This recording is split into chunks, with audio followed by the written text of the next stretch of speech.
นเอ้ยคนใจเศร้าคิดฮอดสาวผู้ไกลทินเค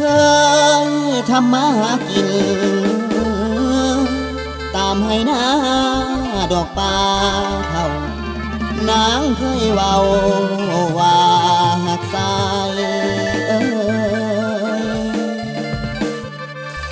เดี๋ยวนี้เจ้าจากอายคือเปลี่ยนง่ายน้องหัวใจตัวให้สายนี่นอนคืด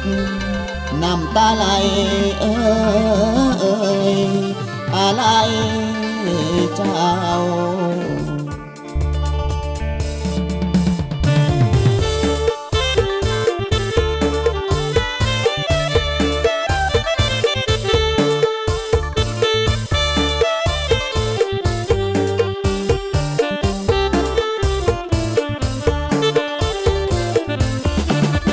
พอสิ้นหน้าฝนก็เข้าสู่หน้าหนาวคนเคยบอกหา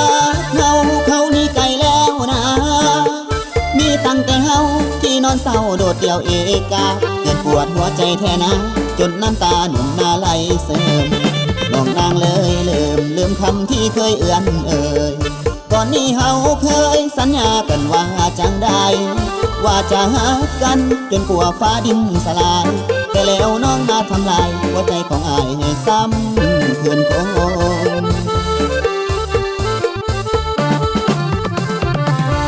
นอนต้มอยู่เถียงหน้าหน่อยนอนต้มอยู่เถียงหน้าหน่อยเกี่ยวเข้าคอยนางน้องบ่เท่าตัวให้สายหัวอกปวดลาวนอนเศร้าแม่นจมหาพอฝนลาเจ้าก็จากอ้ายมันเจ็บในหัวใจเด้ได้ดับได้ดีลืมแล้วตีหนุ่มคันแทนาไปขี่กระบะยางเสิร์ฟหน้าอยู่ในเมืองหลวง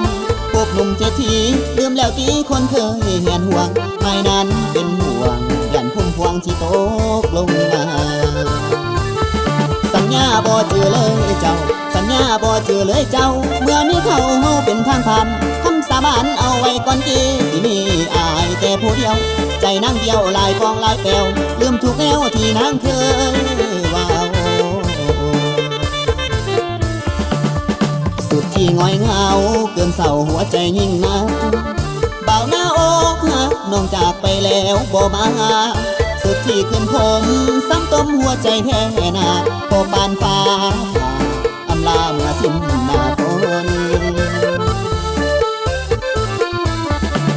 เจ็บเหลือล้นเฮาต้องนอนทนกับความขมขื่นเจ็บเหลือล้นเฮาต้องนอนทนกับความขมขื่นสิ้นหน้าฝนคนนอนสะอื่นคืออายอยู่นาพ่อปานบ้านั่งจมนอนเงาเขาไล่ป่าแต่โดนนานแล้วใจเป็นแป้วแนวนางบ่จือใจดำปานมือบ่คือเว้าผ่านมาคนผิดบังคือบ้าหยาดน้ำตานั้นย่อยงามสิ้นความหวังหมดเพียงเท่านี้นั่งหนีแล้วตั้งแต่โดนสิ้นหน้าฝนคนเฮาลืมง่ายน้องมาทำลายใจเพ